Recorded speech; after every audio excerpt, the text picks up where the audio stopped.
আসলে দেখেন, আমাদের আমাদের অনশনের প্রায় 50 ঘন্টা পেরিয়ে গিয়েছে।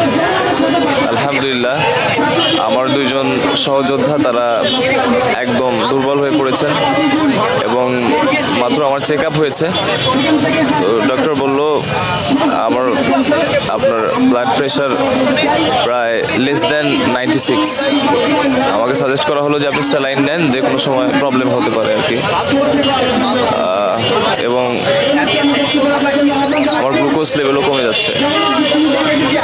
তো এখন আমি এটাই বলছি যে আমাদের জুলাই সনদ, যেটা জাতির ভাগ্য পরিবর্তনের চাবিকাঠি, যেটার মধ্যে আমাদের সংগ্রামের যে অর্জন, যে ফ্যাসিবাদী কাঠামোর যে বিলুপ্তি, এটা জুলাই সনদের মাধ্যমেই হবে। এখন আমাদের এত রক্ত বিসর্জন দিলাম, জুলাইয়ে সংগ্রাম করলাম, সেটার আমরা কি মূল্যায়ন পেলাম? এখন কথা তো এরকম হচ্ছে যে আমাদের সংগ্রাম বুঝি ছিল একটা দলের পরিবর্তন, কোনো রাষ্ট্রের কাঠামোর পরিবর্তন না। তো এখানে বিএনপি পলিটিক্যাল ডিসিপশন করছে, যেটা জাতির সাথে রাজনৈতিক প্রতারণা। এবং আমি তাদেরকে স্পষ্টভাবে আবার বলে দিচ্ছি যে দেখেন, আপনাদের দলীয় অভিপ্রায়ের চেয়ে জাতির অভিপ্রায়টা বড়। জুলাই সনদ পুঙ্খানুপুঙ্খভাবে বাস্তবায়ন করতেই হবে উইদাউট নোট অফ ডিসেন্ট। কারণ আপনি আপনার দলীয় নোট অফ ডিসেন্ট আপনি জাতির 70% অভিপ্রায়ের উপরে আপনি স্থান দিচ্ছেন, যেটা জাতির সাথে রাজনৈতিক প্রতারণা।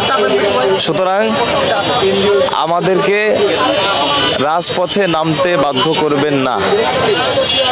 আপনাদেরকে এখনো বলছি, খুবই স্পষ্ট ক্লিয়ারলি বলছি যে অবশ্যই আপনাদেরকে জনগণের অভিপ্রায়, যেটা আর্টিকেল 7.2, যে জনগণের পরম অভিপ্রায়ের অভিব্যক্তি হচ্ছে সংবিধানের সর্বোচ্চ সংবিধান, যেটা আপনার প্রজাতন্ত্রের নিয়মে। সুতরাং আপনি আপনার দলীয় এজেন্ডাকে জাতির অভিপ্রায়ের উপরে রাখতে পারেন না। অবশ্যই আপনাকে জনগণের অভিপ্রায়কে মেনে নিতে হবে, জুলাই সনদ বাস্তবায়ন করতে হবে। ফ্যাসিবাদী কাঠামো, সেটা পুনর্বহাল করা চলবে না। যদি আপনারা আমাদের সাথে নেগোসিয়েশনে না আসেন, তাহলে আপনাদের অবস্থা এতটা ভয়াবহ হবে যেটা আপনারা কল্পনা এখন পর্যন্ত করতে পারছেন না। এটাই আমার মেসেজ, যে আপনাদের রাজনৈতিক অভিপ্রায়ের চেয়ে বাংলাদেশের 70% জনগণের অভিপ্রায় অনেক ঊর্ধ্বে। এটাই আমার মেসেজ। আমি শেখ মোস্তাফিজ, গুলিবিদ্ধ আহত 18 জুলাই নর্থ সাউথ বিশ্ববিদ্যালয়ের ছাত্র নেতৃত্বকালে, এবং এখন আমি অনশন করছি রাজু ভাস্কর্যের পাদদেশে। আমার সাথে আমার দুইজন সহযোদ্ধা আছেন, তারা ঢাকা বিশ্ববিদ্যালয়, আমি নর্থ সাউথ ইউনিভার্সিটি। এবং আমাদের জুলাইকে আমরা হারতে দেব না ইনশাল্লাহ, আমরা যতদিন বেঁচে আছি। বাত ব্যথা, প্যারালাইসিস কিংবা আর্থ্রাইটিস, আধুনিক ফিজিওথেরাপি ও পুনর্বাসন চিকিৎসায় নির্ভরযোগ্য নাম ডিপিআরসি। আপনারা জানেন, আমাদের আন্দোলন করার কোনো বিন্দুমাত্র ইচ্ছা নাই। সরকার আমাদেরকে বারবার বাধ্য করছে এই ধরনের পরিস্থিতিতে পড়তে। যে গণভোটের পক্ষে বিএনপি নিজেই কথা বলেছে, নিজে আন্দোলন করেছে, নিজে ভোট চেয়েছে, সেই গণভোটকে তারা আজকে অস্বীকার করতে যাচ্ছে। এটার কারণ একটাই, তারা বলেছে তারা কর্ম কমিশনে দুদকে এই যে সংস্কারগুলো তারা চায় না। কারণ কর্ম কমিশনে যে সংস্কার হয়, তাইলে তো আগে আজিজুল হক কলেজ থেকে যেভাবে নাম তালিকা ধরে বিসিএস ক্যাডার নিয়োগ দিত, সেভাবে দিতে পারবে না। বা দলীয় বিবেচনায় যেভাবে বিসিএস ক্যাডার নিয়োগ দিত, সেভাবে দিতে পারবে না। সে কারণেই তারা কর্ম কমিশনের দলীয়করণ করতে চায়, যাতে করে নিজের দলীয় লোকদেরকে চাকরি দিতে পারে। আমরা সেই কর্ম কমিশন দলীয়করণ করার বিরুদ্ধে এসে দাঁড়িয়েছি।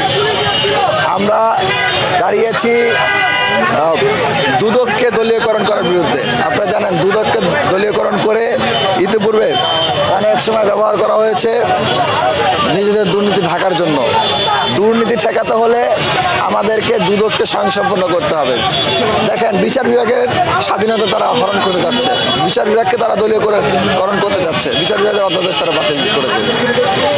তো এসব কারণে দেশের মানুষের কথা চিন্তা করে তারা অনশন করেছে। আমরা সংহতি জানিয়েছি, যতক্ষণ পর্যন্ত আমাদের এই দাবি পূরণ না হবে ততক্ষণ পর্যন্ত আমাদের লড়াই চলবে ইনশাআল্লাহ। আমরা দাবি পূরণ করে তবে আমরা ফিরবো ইনশাআল্লাহ। এর দ্বারা আসলে দুইটাই মেসেজ, যে একটা হচ্ছে বাংলাদেশের জনগণের যে অধিকার, বাংলাদেশের জনগণের 70% জনগণের যে রায়, এই গণভোট অবশ্যই আমরা আমাদের প্রাণের দাবি, এবং এই গণভোটের জন্য আবারও আমরা রাজপথে নেমে এসেছি এবং পরবর্তীতে দরকার হলে নামবো। এবং আরেকটা মেসেজ হচ্ছে, এখানে মৃত্যুর পরোয়া না করে আমার ভাইরা আমারও অনশনে বসেছে। সুতরাং আমরা যদি রাজপথে মৃত্যুর পরোয়া না করে থাকতে পারি, অবশ্যই এটা আমাদের মেসেজ যে গণভোট বা জনগণের যে অধিকারকে এই সরকার বা কোনো সরকার অস্বীকার করতে চাবে তাদেরও পতন হবে। এটাই আমাদের দুইটা মেসেজ। হ্যাঁ, আমি মোহাম্মদ হাবিবুল বাশার, যুগ্ম আহ্বায়ক এনসিপি শাহবাগ থানা। মূলত আমাদের এখানে গতকালকে নাসিরউদ্দিন পাটোয়ারি এসে গেছেন এবং আজকে এনসিপির শীর্ষ নেতৃবৃন্দরা এখানে আসবেন।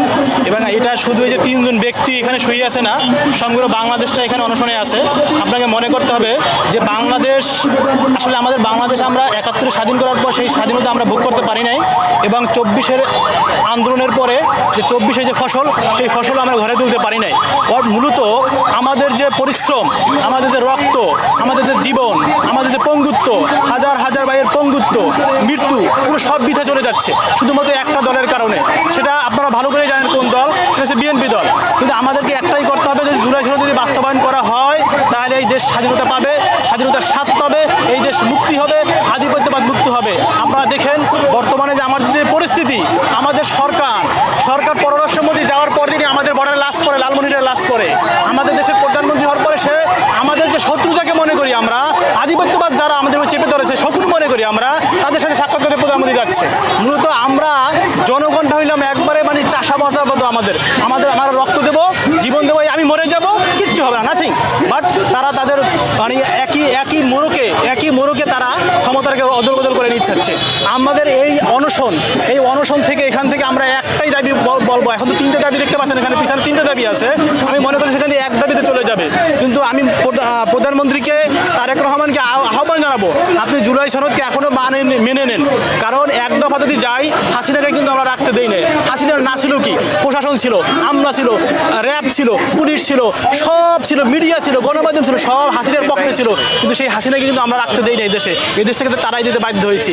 কিন্তু এখন আমরা তারেক রহমানকে বলবো, আপনি মনে করতে পারেন যে আপনার পিছনে সব কাজ করতেছে, সব আপনার পক্ষে আছে, এটা আপনি ভুল ধারণায় আছেন। কিন্তু আমরা এখানে অনশন করতেছি, এটা হচ্ছে আমাদের সিস্টেমেটিক একটা ধারা, আমাদের রিভলিউশন শুরু হয়েছে এখান থেকে আমরা একটা সময় দেবো, এরপরে এক দফায় চলে যাব, এরপর আপনাকে পতন করতে হবে। কিন্তু 6 মাস, 2 বছর, 5 বছর, আপনি কিন্তু কতদিন থাকবেন সেটা আপনি ডিসাইড করেন। 6 মাস থাকবেন না, 2 বছর থাকবেন না, 5 বছর থাকবেন না, আরও থাকবেন, এটা ডিসাইড করে শুধু আপনার কাছে। আমি এখন উদাত্ত আহ্বান করবো, জুলাই সনদ মেনে নেন, কোনো নোট অফ ডিসেন্ট বাদে জুলাই সনদটা মেনে নেন, জনগণের জন্য শান্তি দেন। আমরা 71-এর যে স্বাধীনতা, 75-এর যে স্বাধীনতা, এবং 69, 70 এবং যে এরশাদ পতন, আমাদের 24, এগুলো সব কিছুর অবদানে একটাই, শুধু জুলাই সনদ বাস্তবায়ন করেন। আপনি জুলাই সনদ বাস্তবায়ন করেন, দেশের জনগণ মুক্তি পাবে, মানুষ মুক্তি পাবে, আমরা শান্তিতে থাকতে চাই এবং জনগণকে শান্তিতে রাখতে চাই।